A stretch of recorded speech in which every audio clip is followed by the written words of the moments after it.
Sport.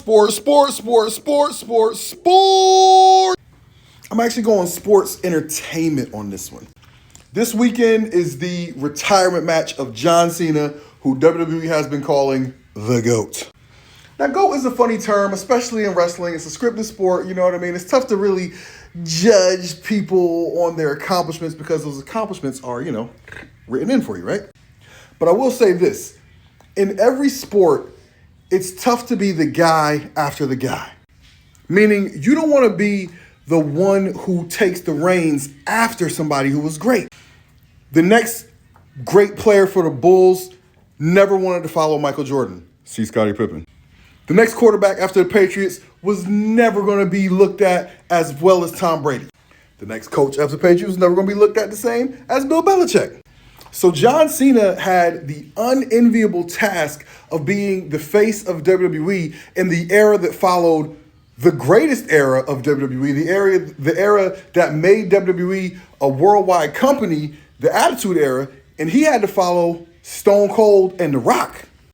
People like myself who were fans who grew up or watched a lot during that Attitude Era always had their doubts about Cena because we remembered that time that we were so fond of.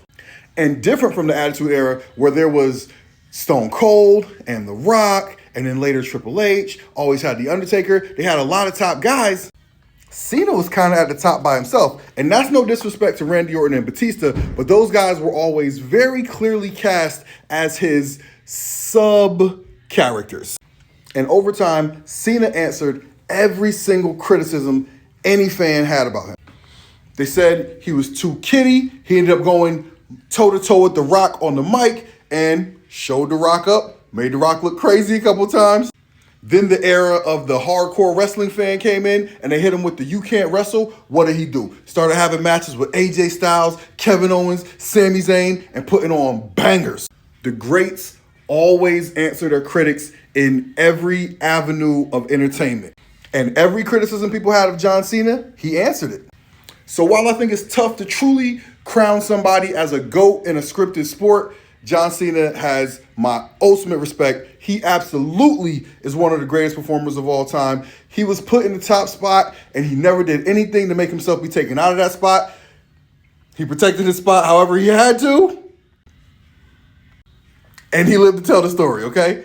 So he's here on his farewell run. We're at the end of his farewell run, and he's using his last night or whatever influence he may have to make sure that some up-and-coming talents get a chance to get their shine on too. So shout out to John Cena. Salute to John Cena.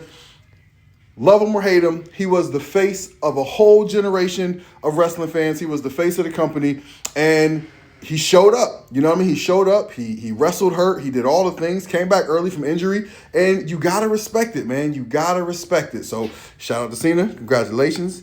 And, yeah. You did your thing.